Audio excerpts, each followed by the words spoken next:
Hello, Yulia. Can you hear me well? Yes. Hi, Jerry. Yes, I can hear you well. Perfect. Thank you very much for coming. Do you have any question for me or comment before we start this podcast? Um, I think I'm good. So I have Yes, thought about my answers to yes, the I'm good questions. too. So, I'm good too because I have had a pact with my family members that they will turn off their phone and not keep ringing about. So this is a good news. So now from my side, I have a quiet, relaxed, effective podcast with you. So let's do it. And our honored guest today is Yulia Bogdanova. So tell me, Yulia, what will you talk about today? well, I want to share something that is I consider my personal legend. I just finished reading The Alchemist. Mhm, So mhm, the notion of personal legend really resonated with me.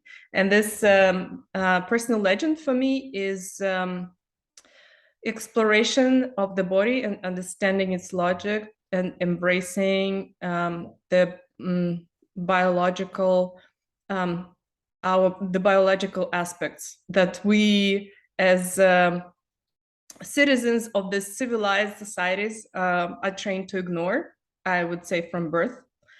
And so I call this biological transformation. mhm, And mhm, we tend to put a lot of emphasis on logic and on analysis and on trying to change things through our brain. But actually, our nervous system is mostly operating through our body because 80% of the information that our brain gets, it gets it from our body. And so body is an integral part of the nervous system, our face, so basically what we do in life and how we do it is a reflection, in my opinion, of how well we understand our body and how comfortable and safe we feel in our body. mhm, mhm. Yeah, yeah. And if you look, I would like you, Julia, to put your LinkedIn profile under this video afterwards because if the listeners open your LinkedIn profile, they can see you inside the cube full of Mm-hmm. icy water. This is really good because I am a winter swimmer myself. I would cut the corridor and swim in the very icy water. So what does it mean for you? This how to say? Give me a second. I will try to formulate my question. Just a second. To say it perfectly, stress resilience coaching. Yeah, stress resilient coaching. Can you tell us? Okay, maybe I will reformulate my question. Sorry for this, because this is very interesting topic for me, and for me it's very hard to formulate the questions today because there is so much that I can ask you. But maybe we can start from the beginning. What do you do professionally, Julia? What is your job? Mm-hmm. So I coach people to embody Mm-hmm. everything that Mm-hmm. they want to be. So, for example, to be, well, for women, it's I would say quite a big issue, I guess, to Yes, really yes. feel confident or to Mm-hmm. feel self-love instead of self-hatred and shame, or to be able to say no and protect your personal space. So I help people to really like find and experience all those states with the help of their body. Mm-hmm. Mm-hmm. Mm-hmm. Mm-hmm. Thank you. Yes, and what I mean with the help of the body, I mean using what every one of us has, like breathing, for example, through breath work, through connecting to your internal sensations, through different postures, through movement, through voice, through imagining some intentions, parts of your body, like dog, through what they call neuroplasticity, which could mean like you focus on one internal sensation, for example.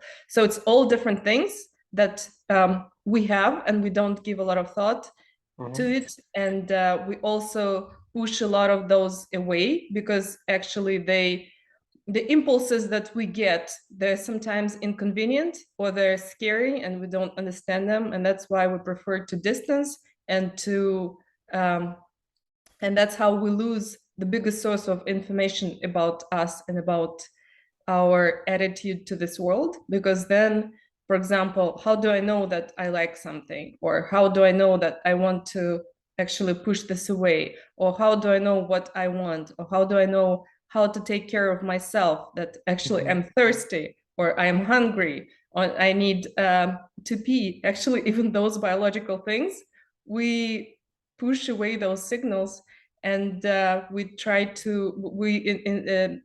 instead we start to look for information on how to make decisions about ourselves and life from outside. For example, like, how should I react here, or what should I feel, or and this doesn't work.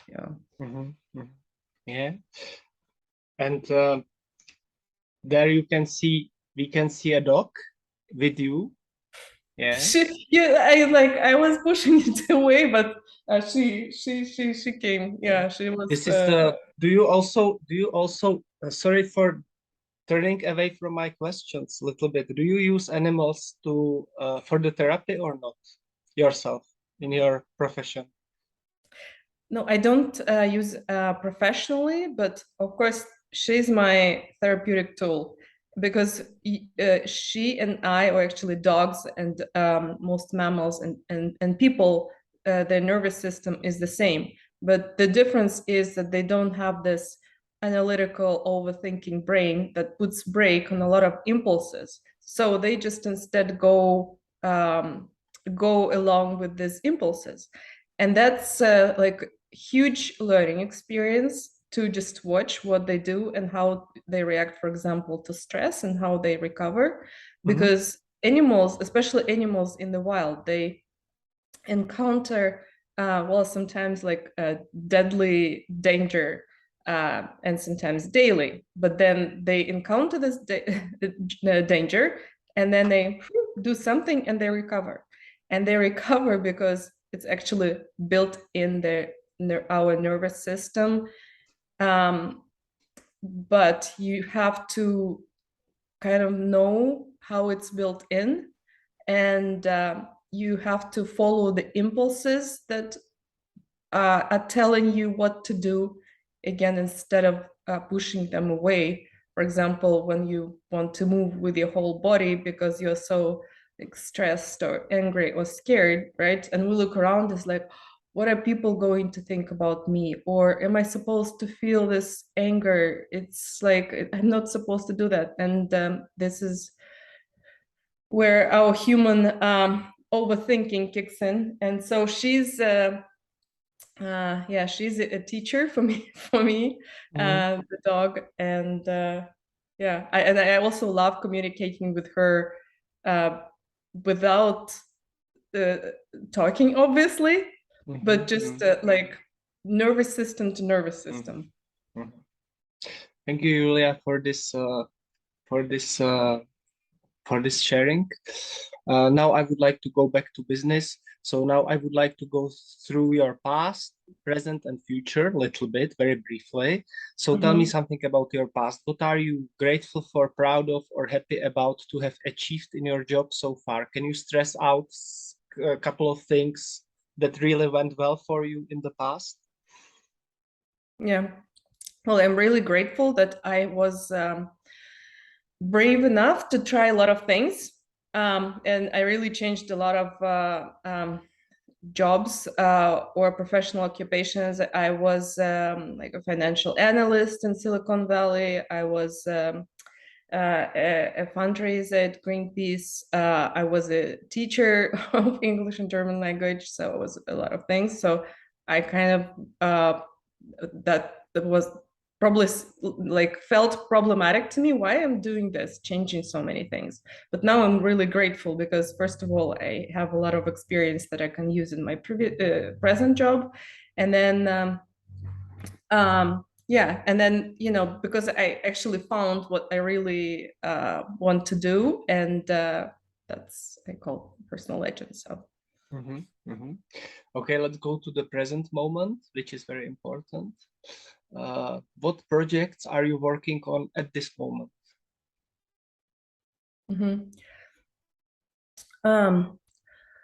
So what I do, well, I develop my my consulting, my coaching Yes, yes. practice. Yes, and lately I've gone through a lot of changes myself, or rather, I would say traumatic / transformational experiences. And one of them was personal. The other one was the start of the war, which I come from Russia, so it brought up a lot of things in me.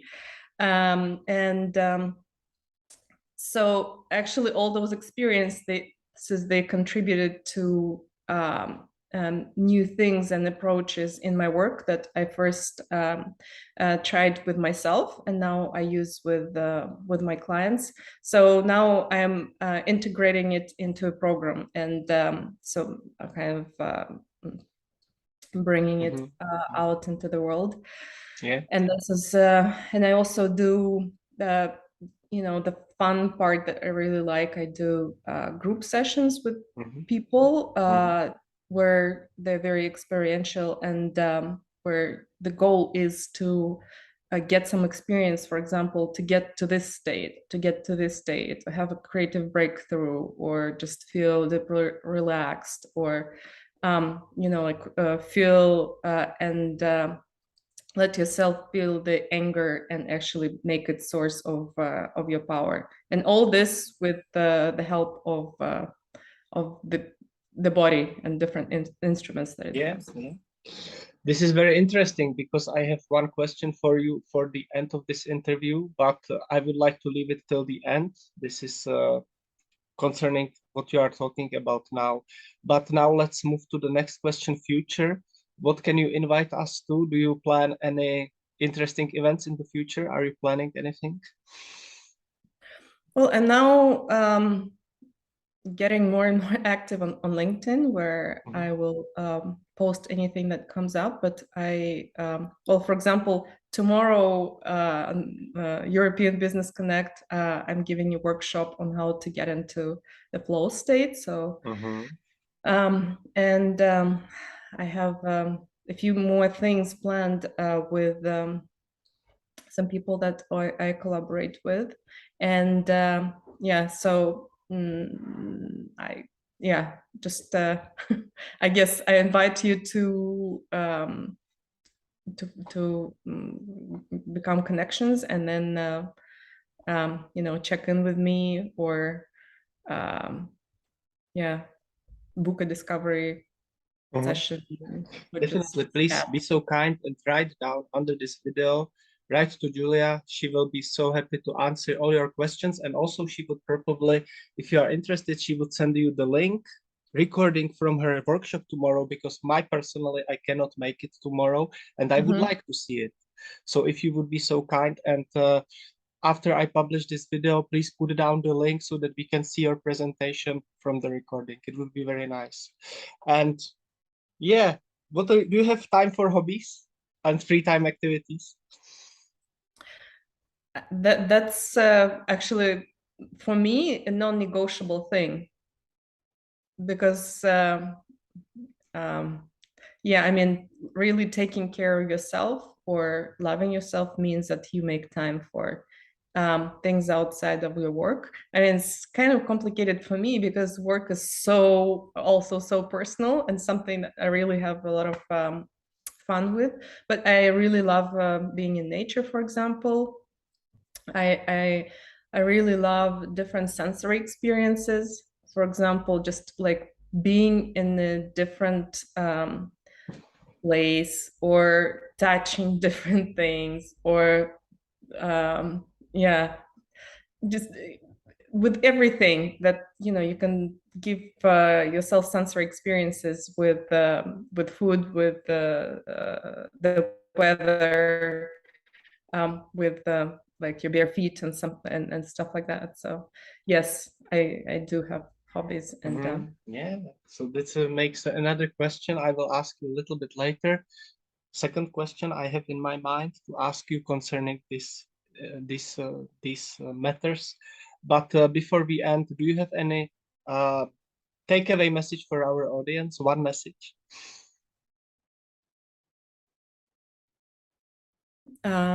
my message is get out of your head into your body. Thank you. Yulia Bogdanova. Thank you. Perfect. And now I would stop Thank you, it, but Jay. I will. Thank you, Yulia. I will not stop this recording yet. I will continue with my two additional questions. And they are very on the body questions. So you don't have to answer these, but they came to my mind when we were talking about this. I will start with the easier question. Do you recommend spending some time in the darkness? There are some programs which limit some of your vision, and then you can hear more and you can think more and you can smell more. What do you think about these programs? Is it a good idea, or have you ever thought about doing this or your clients?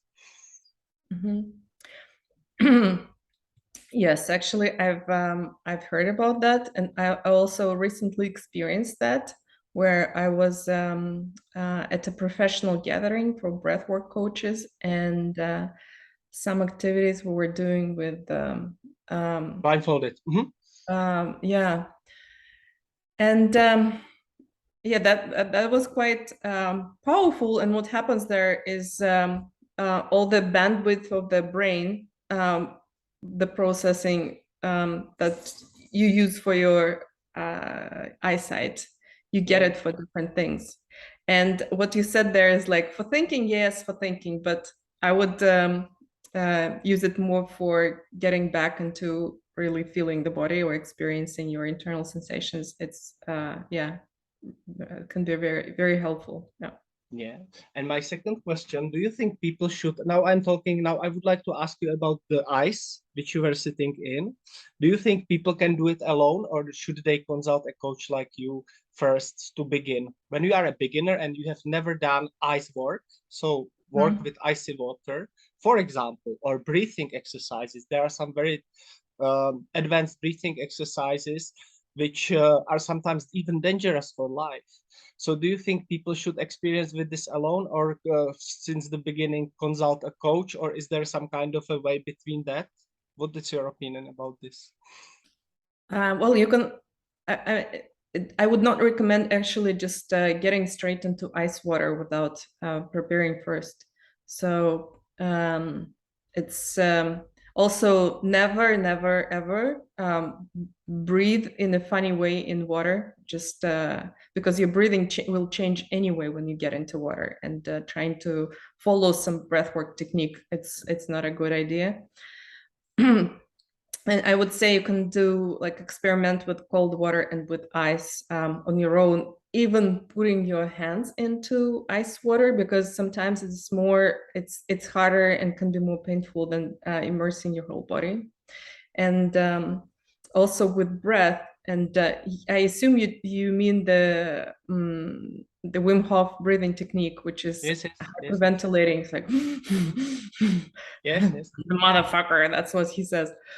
Mhm.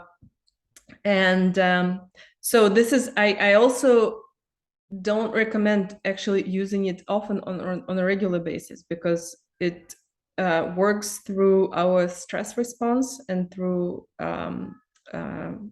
and it like really taxes your nervous system, especially if if you have some problem, if you are not resilient but looking to get resilient.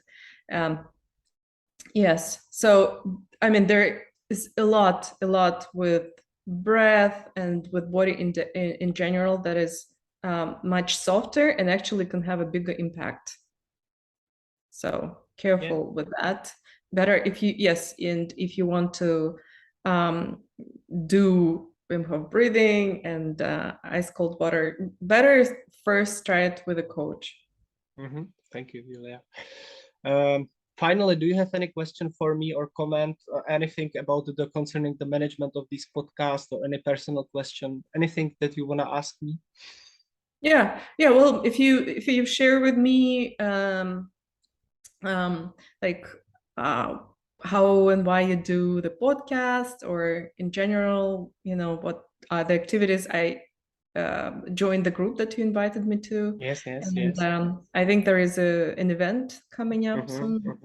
Yes, so I would like to invite every friendly person who is positive and who is open to new relationships, new friendships between business people, because my activities are concerned mostly with business people worldwide, as you can see behind in the map. I would like to invite you to the series of 2 or 3 networking sessions, which will be in the group IFB. This means International Freelance Business. And these events will take place in September. On request, I will send you the invitation link to the online event, because it's online on Google Meets. And the idea here is a mastermind session where people meet together and they talk about interesting and important things in their life concerning the professional life this time. And these sessions are have very good feedback, because many people tell me they liked it and they would like to come back. So you are, Yulia, yourself invited to that. And thank you. The idea of the podcast is clear: to let people know what you do. Yeah. So I would like, by this podcast, I would like to spread the word on LinkedIn and on Facebook. These are my and YouTube. These 3 platforms I know. It doesn't mean that I don't want to learn more new platforms like Spotify and TikTok and Instagram and so on, but I don't know them yet. I'm still to learn it. So these 3 platforms yet, to let people know what you do, and in order to make a little bit more, getting to know you a little bit more, so maybe we two can cooperate in the future together. We can help each other, recommend each other, and so on. This is the idea why I'm doing these things. Yeah. Okay. Yeah. Looking forward to join one of the events, the September event. Yeah. Thank you. Bye. Okay. Thanks a lot, Jerry. Bye.